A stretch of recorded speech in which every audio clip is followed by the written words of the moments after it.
दोस्तों नमस्कार, मैं आपका साथी केशव विवेकी। आपका रॉयल्टी नामा में विशेष स्वागत है। आइए हम कुछ अच्छी और कुछ बढ़िया बातें करते हैं। आपका इस विशेष आयोजन में विशेष सुस्वागतम। आइए बात करते हैं उत्पादों की कंपनियों की लड़ाई। ये बहुत बड़ी बात है, इसको हम समझेंगे तो कुछ और अच्छा करेंगे। प्लान सबसे बेहतर कैसे होता है, बिजनेस करना है तो नया सोचो, अब लोगों को जोड़ना ठीक नहीं, अब दुकान और डायरेक्ट सेलिंग। ये सारे विषय आपके उपयोग के लिए है और कहीं न कहीं अगर आप वर्क कर रहे हैं, काम कर रहे हैं तो एक आत्मबल और विश्वास बढ़ाने के लिए शायद बहुत ताकतवर सिद्ध हो। तो आइए रॉयल्टी नामा करेगा कारनामा और मिलकर करें हंगामा। तब मित्रों देखिए, उत्पादों की कंपनियों की लड़ाई। देखिए, चाहे आप पारंपरिक बिजनेस की ओर देखें, चाहे डायरेक्ट सेलिंग कंपनियों की ओर देखें, यहाँ जितनी कंपनी उत्पाद बनाते हैं सबके अपने अपने मैन्युफैक्चरिंग यूनिट है, सबके अपने अपने बेस व्यवस्थाएं होती हैं। लेबर कॉस्ट, बिजली और तमाम खर्चे जो है उसको अगर हम समझे देखें तो समझ में आता है कि कहीं ना कहीं उनकी अपनी एक लड़ाई है, कंपटीशन है। और ऐसे दौर में हमें कुछ नई चीजें जाननी चाहिए। डायरेक्ट सेलिंग में सामान बेचना जरूरी है, बिना सामान व्यवस्था का कोई अस्तित्व नहीं है। जो अगर केवल पैसे के लेन देन से अगर कुछ करते हैं तो फर्जी के लोग हैं, जिन पे सरकार कभी न कभी दबोच सकती, कार्रवाई कर सकती है। लोगों को उत्पादों में से बचाकर देने में ज्यादा कंपनियां महंगी दामों की सामानें बेच रही हैं। बहुत ऐसी कंपनियां हैं जहां आप 100 ग्राम की मंजन 100, 150, 200, 250, 300, 400 की केवल मंजन लेते हैं आप। ऐसे उनके अन्य उत्पाद अगर आप देखें तो बहुत महंगी हैं। तो ज्यादा महंगी सामानें होने की वजह से कहीं न कहीं लोगों का रुझान इस व्यवस्था की ओर नहीं है। बाजार व्यवस्था से जोड़कर उत्पादों को देने में विफल होने के कारण लोग दोबारा नहीं मिलते हैं। कोई एक बार अगर 150 का मंजन खरीदेगा तो क्या संभव है कि वो दोबारा लेगा? ये बहुत सोचने की और विमर्श की बात है कि अगर कंपनी वास्तव में सामानें दे रही है तो किस बेस पे दे रही है। दिनचर्या की सामानें न होने के कारण लोगों को ज्यादा लगाव नहीं हो पाता है। यदि वो कोई औषधि बेच रहे हैं तो सिर्फ औषधि का मतलब ये कोई व्यक्ति बीमार होगा तो लेगा, यदि वो बीमार ही नहीं है तो क्या लेगा? ये सबसे बड़ी बात है। अब ऐसा नहीं है किसी को हम बीमार करें फिर खिलाएं, इस तरह से तो सिस्टम ही फेल हो सकता है। तो कहीं न कहीं उनके उत्पाद बहुत मायने रखते हैं। ऐसे में दिनचर्या के उत्पाद वाली जो भी कंपनियां हैं, मुझे लगता है कि उससे बेहतर कोई कंपनी नहीं है।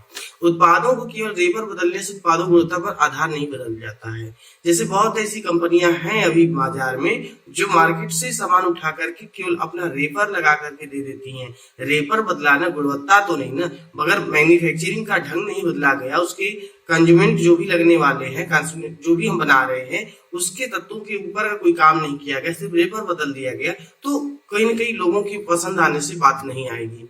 वही है, जांच व्यवस्था वास्तविक में न होने के कारण अनुमानित सेलिंग होना, डायरेक्ट सेलिंग होकर भी अनुपातिक दाम में न होने का लोगों का रुझान कम होता है।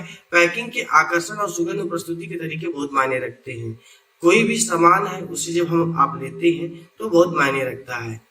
जैसे ये मेरे पास पंचतुलसी है, इस तरह की प्रोडक्ट मार्केट में बहुत है, लेकिन ये एक ऐसा है कि बहुत ही आसान, बहुत ही सहज, इसकी पैकिंग अगर आप देखें तो आपको समझ में आएगा कि नहीं ये कैसे है। अब इस तरह से पंचतुलसी बाजार में आपको नहीं मिलेगा इतनी सेफ्टी के साथ। इस बॉक्स के अंदर देखिए, बॉक्स के अंदर कंपनी ने इतना कितना सुरक्षा के साथ लगाया है। ये बहुत सी चीजें हैं जो लोगों को आकर्षित करते हैं उत्पादों को लेने में और उसे समझने में। तो कहीं ना कहीं ये चीजें जो है मैं पॉइंट रखा हूँ तो बहुत मायने रखता है। इसी तरह समान वस्तु होते हुए भी रेपर बदलकर दाम के अंतर में सेलिंग प्रभावित होना स्वाभाविक है। यदि हमारी पंचतुलसी सबसे सस्ती है तो मार्केट में कोई बड़ी कंपनी पंचतुलसी बेच ले, लेकिन वो इसके आगे टिकने वाली नहीं है। ज्यादा बचत की लालच ज्यादा दूर तक चलने नहीं देती है। जो जितना अच्छा कमाने के चक्कर में पड़े है ना, वो देखना वो नीचे गिरेंगे। और सबसे number 1 direct selling RCM business. अब देखिए, प्लान सबसे बेहतर कैसे होता है। कोई कंपनी अपने प्लान के कारण ही बाजार में टिक पाती है। जैसे आरसीएम 20 वर्षों से अधिक काम कर चुकी है, काम कर रही है, तो कहीं ना कहीं उसके प्लान बेहतर है। लोगों को कितने अधिक ज्ञान और सेमिनार से जोड़कर रखती है। आज हर महीने, हर सप्ताह, हर क्षण मीटिंग है, हर जगह ट्रेनिंग चल रहा है, इसलिए ये व्यवस्था मजबूत है। सेलिंग से पहले टूल्स की व्यवस्था कितना अधिक कंपनी ने किया है। टूल्स जितने अधिक होते हैं उतना ही कारगर होता है, क्योंकि यही टूल्स हमें बनाते हैं, उठाते हैं, क्योंकि हर जगह लीडर नहीं हो पाता है। किताबें, video, audio, training, anniversary, tour और समिट से ही जागरूकता संभव है। कार्यरत लोगों की आमदनी पर में कैसे ज्यादा लाभ हो, इस पर विशेष ध्यान रखना होता है। किसी दिशा में मुड़ने से पहले उसके सार्थक तथ्यों को विशेष ध्यान रखना होता है। जैसे कंपनी ने 45 आज भी दे रही है, लेकिन जो 10 से 32 था उसको 222 किया है, तो बहुत रीजन के साथ किया है, उसमें विश्लेषण और हमें शोध परख के साथ बात करने की आवश्यकता है। तब हमें समझ में आएगा कि वास्तव में उन्होंने जो किया वो कितना बेहतर किया है। लोगों के संगठन को बनाने में ज्यादा परिश्रम करने की आवश्यकता न हो। उत्पादों की खरीदी करने पर पुनः लौटने की संभावना अधिक हो। व्यक्ति एक बार ले तो दोबारा भी आए। 3 चीजें हमेशा है। डायरेक्ट सेलिंग अगर कोई इंडस्ट्री, कोई कंपनी है, तो उसमें 3 चीजें हमेशा देखनी चाहिए। सामान्य दैनिक की हो, कम से कम में लाभ अधिक हो, शिक्षा की व्यवस्था मजबूत हो। यदि ये जो चीजें हैं, समय का ध्यान देना है, मैन पावर का ध्यान देना है और नॉलेज का ध्यान देना है, ये सारी चीजें जहां एक साथ मिले, सही सटीक मिले, यानी उसकी प्लान, उसके उत्पाद, उसकी व्यवस्था सब बेहतर है और मजबूत है। बेस प्लान किसी कंपनी की नकल नहीं बल्कि खुद के द्वारा निर्मित हो। कभी कभी बेस प्लान ही देखा जाता है, दूसरे का नकल हो जाता है, तो नकल नहीं, अकल से चले। अब देखिए, बिजनेस करना है तो नया सोचो। बिजनेस करना है, बिजनेस शब्द आते ही आपके अंदर एक खुराफात हो जानी चाहिए कि आपको काम करना है। बिजनेसमैन कभी भी बैठ के या सो के नहीं काम करता है, वो चलते चलते सोचता है और सोचते सोचते करता है, क्योंकि उसको हमेशा पता है कि नेक्स्ट टाइम में कुछ भी हो सकता है। इसलिए आपको भी तैयार होने की आवश्यकता है। कंपनी की पार्टनरशिप को ज्यादा लोग नहीं सोच रहे हैं, उनके लाभ बताने में फायदा है। रॉयल्टी की खरीदारी से नहीं, परचेजर बोनस क्लब को आगे लाना जरूरी है, क्योंकि उनका सीधा लाभ कहाँ से ज्यादा होना है, ये चीज अगर हम नहीं समझ पाए तो कोई मतलब नहीं है। आरसी में 100% उपभोक्ता को जोड़ने की आवश्यकता है, जो वास्तव में खरीदारी कर रहा है, खरीदारी करना चाहता है। डिस्प्ले वाल कम से कम 1 लाख सेलिंग को पूरा करने में फायदा है। अगर आप डिस्प्ले वाल खोले हैं, डिस्प्ले वाल खुलवाए हैं, तो कोशिश करिए कि महीने भर की सेलिंग 1 लाख की हो, क्योंकि ये बहुत मायने रखता है। हर डिस्प्ले वाल अपने नीचे कम से कम 50 खरीदने वालों को बना के रखें तो बेहतर होगा, क्योंकि वो जो है जब 50 रखेंगे तो स्वतः उनका 1 लाख होना तय है। अब क्या है कि हम 10 लोगों को दे रहे हैं सामान और उसको केवल बिलिंग कर दे रहे हैं, तो इस तरह से आपका डिस्प्ले वाल बड़ा होना संभव ही नहीं है। हर डिस्प्ले वाल अपने नीचे 10 बनाए और जो बड़ा लीडर हो अपने टीम के नीचे 10 डिस्प्ले वाल भी खोले। नए व्यक्ति से कम 1500 टीवी करवाने में ही उसका लाभ दिखाई देगा, क्योंकि वो 7वें महीने आकर के उसको जब 1500 रुपए का टीपी का सामान फ्री मिलेगा तो उसकी आंखें खुल जाएगी, क्योंकि कोई भी किराना का दुकान, टाटा, बिरला, अंबानी आपको इस तरह का लाभ नहीं दे सकता जो यहाँ स्वतः मिल रहा है।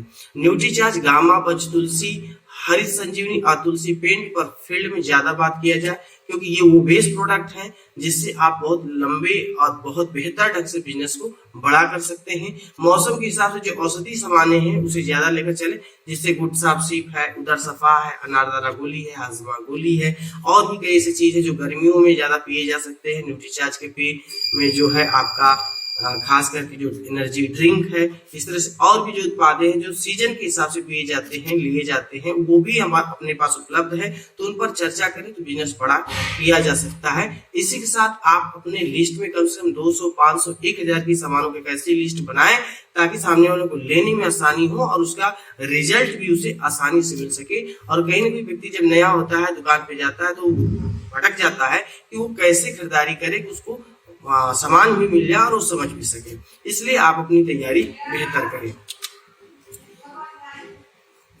अब लोगों को जोड़ना ठीक नहीं। देखिए, ऐसा नहीं है कि मैं ये नहीं कह रहा हूँ कि नहीं ज्वाइनिंग बंद कर दीजिए, या कंपनी ये कह रही है कि आप ज्वाइनिंग मत डालिए। ज्वाइनिंग डालिए, लेकिन वो रिटर्न परचेजर बने, दोहरा के खरीदने वाले बने, तब तो बेहतर है। अन्यथा कोई मतलब नहीं है ऐसे लोगों को ले आने का। लेकिन हम आप बात करते हैं डायरेक्ट सेलिंग में बचत के लिए आना ठीक है, पर भीड़ बनाने के लिए नहीं। नए व्यक्ति को सीधा इनकम नहीं, इसलिए 6 महीने प्लान दिखाना 6 महीने का प्लान दिखाना उचित है, क्योंकि उसको 6 महीने बाद जो फ्री सामान है ना वो सबसे बेहतर है। ऐसा है कि उसे ऐसा नहीं है कि नहीं मिलेगा, 1500 पीवी का मिलेगा, लेकिन उसके नीचे जब 5000 बिजनेस वैल्यू होगा तो 2% मिलेगा। तो ऐसा नहीं है कि नहीं मिलेगा, मिलेगा, लेकिन उसको पाने में वो व्यक्ति को समय लगेगा, या उसके नीचे जब 3.5 लाख जाएगा तो 22% आएगा तो मिलेगा। तो वो मिलेगा, लेकिन उसको अभी क्या चाहिए, सीधा लाभ चाहिए। तो सीधा लाभ देखिए, आपके पास सीधा विकल्प यही है कि आप 6 महीने लगातार खरीदारी करवाइए, 7वें महीने वो 1500 सामान का फ्री लेके आएगा, उसकी आंखें अपने आप खुल जाएंगी। 22% की पार्टनरशिप सभी के लिए है, पर खरीदारी रुकनी नहीं चाहिए। टीम में मौजूद लोगों को लाएंगे तो वाइटल बढ़ने की संभावना अधिक होगी, क्योंकि यहाँ का बेस प्लान ही वाइटल है। किसी को मना करना उचित नहीं है, पर जुड़कर केवल लटके रहना भी ठीक नहीं है। बिजनेस मेंटेन रखने वालों को फायदा है, तो काम करने वालों को पहले रखना जरूरी है। ज्यादा लोगों को अपना बायर बनाने से सेल्फ खरीदी का ग्राफ बड़ा होगा, क्योंकि आप क्रिएट बायर, आपके पास विकल्प है, अपने यहाँ लोगों को अधिक से अधिक क्रिएट बायर बनाइए, उनके मोबाइल नंबर पर मैसेज भी जाएगा और बिलिंग भी होगी। लोगों को मना करना उचित नहीं, पर मना करते हुए जोड़ने पर लोग ध्यान इस पर देंगे कि देखिए हमें जोड़ना तो नहीं है, लेकिन हम आपको जोड़ रहे हैं, तो इसलिए कि आप खरीदारी करेंगे, क्योंकि आप खरीदने वाले व्यक्ति दिख रहे हैं, क्योंकि आपको लाभ चाहिए। जब व्यक्ति लाभ के लिए आएगा और अनुशासन के साथ आएगा तो करेगा। अगर हम दया कर देंगे कि चलिए आपका 1200 खरीदारी हुआ, 800 हम मार देते हैं, आपकी ज्वाइनिंग हो जाएगी, निश्चित लिख के रखिए कि वो व्यक्ति न खरीदेगा न कुछ करेगा। टर्मिनेट होने के लिए जो आ रहे हैं वैसे लोगों को सामान देकर स्वास्थ्य लाभ दिलाने में बहादुरी है। 1-2 महीने कम से कम खिलाकर ही जोड़े, तभी व्यक्ति यहाँ का यूजर बनेगा, क्योंकि जब तक कोई यूजर नहीं है तब तक उसका यहाँ आने का कोई मतलब नहीं। अब देखिए, दुकान और डायरेक्ट सेलिंग। जो आप शॉप खोलते हैं और अगर आप डायरेक्ट सेलिंग में आते हैं, दोनों में अंतर है, क्योंकि अब देखिए दुकानों की संख्या इतना अधिक हो चुकी है कि अब दुकानों की आवश्यकता नहीं है, स्मार्ट वर्क की आवश्यकता है। इसलिए हम बात करते हैं खुद की। अगर आप दुकान खोलते हैं तो क्या क्या जरूरी है, पूंजी और बाजार में जगह की आवश्यकता होगी, क्योंकि आप अगर कहीं अन्यत्र खोल देंगे तो क्या मिलेगा, तो उसको 8-10 दुकानों के बीच में तो दुकान होनी चाहिए। कई आवश्यक दस्तावेज बनाना जरूरी। इन दिनों ऐसा नहीं है कि आप दुकान खोल लिए तो ऐसा होता है। अगर आपकी सेलिंग कम है तो भी रिटर्निंग के लिए रजिस्ट्रेशन होना चाहिए, ज्यादा है तो भी टैक्स के लिए रजिस्ट्रेशन होना चाहिए। माल आ रहा है जा रहा है तो उसका भी अपना एक रजिस्ट्रेशन होता है। अगर आप खाने के सामान बेच रहे हैं तो उसका FSSAI के द्वारा रजिस्ट्रेशन होना चाहिए। इसी तरह से बिजली का रजिस्ट्रेशन है। तो सारी व्यवस्थाएं आपको करके तो दुकान खोलना होता है। बिजली पानी अन्य व्यवस्था रखना होगा, सुरक्षा के लिए कैमरे की व्यवस्था रखना होगा। ऐसा नहीं है कि आपके बिना कैमरे के आज के डेट में दुकान चलाते हैं। अगर चलाते हैं तो बड़ा रिस्की है, क्योंकि चोरी होना या कुछ भी होने की संभावना रहती है। तो कैमरे होने से सुरक्षा मिल जाती है। दुकान को समय पर खोलना व बैठना होगा, लाभ व हानि के ग्राफ को संभालना होगा, लोगों के अनुसार दुकानों को फेरबदल करना होगा। जो जैसा मांगेंगे वैसा ही रखना पड़ता है। साल के अंत तक विशेष लाभ दिखाई पड़ेगा, ऐसा नहीं कि पहले दिन से ही दिखाई पड़ेगा। वो बेचते बेचते साल में आखिरी पता चलता है कि ये मेरा मुनाफा हुआ। अब देखिए, जब डायरेक्ट सेलिंग होता है तो वहाँ क्या होता है, दोनों की खास जरूरत नहीं, बस कम पूंजी से काम चल जाता है। कोई दस्तावेज की आवश्यकता नहीं, आप केवल अपना क्या फोटो, आधार कार्ड और बैंक पासबुक देते हैं, रजिस्ट्रेशन हो गया, कोई आवश्यकता है नहीं। यहाँ इन सब चीजों की आवश्यकता नहीं है। सुरक्षा का नटर और न कैमरे की आवश्यकता है। खोलने बंद करने का झंझट ही नहीं रहता। अपने करना ही क्या है, अपने तो लोगों को प्लान दिखाना है। लाभ होना है वो भी टीम के साथ, अपना भी। उत्पाद कंपनी को देना है तो तैयार पहले से ही है। कंपनी खुद अपनी तैयारी कर रही है, मुझे कैसे क्या करना है, आपको क्या करना है, सिर्फ लोगों को बताना है। साल का नहीं पर हर महीने लाभ मिल सकता है। आप पूरे साल इंतजार नहीं करेंगे, लेकिन हाँ ये है कि नए प्लान के अनुसार आपको साल के अंत में भी इतना अच्छा लाभ होने वाला है जो आपको कहीं होने वाला नहीं है। इसलिए ये बिजनेस, ये व्यवस्था बहुत टाप है। मुझे लगता है कि आज की चर्चा आप लोगों के लिए बहुत सदुपयोगी रही होगी। तो एक बेहतर निर्णय आपके जीवन को बदल सकता है। यदि आप जीवन में कुछ बड़ा नहीं कर सकते तो डायरेक्ट सेलिंग का पौधा अवश्य लगाइए। मिलते हैं अगले वीडियो में। कमेंट करना ना भूले, वीडियो लाइक करें, लोगों को भेजते रहे। मिलते हैं अगले वीडियो में। राजनीति नामा करेगा कारनामा और मिलकर करे हंगामा। बहुत बहुत धन्यवाद, नमस्कार।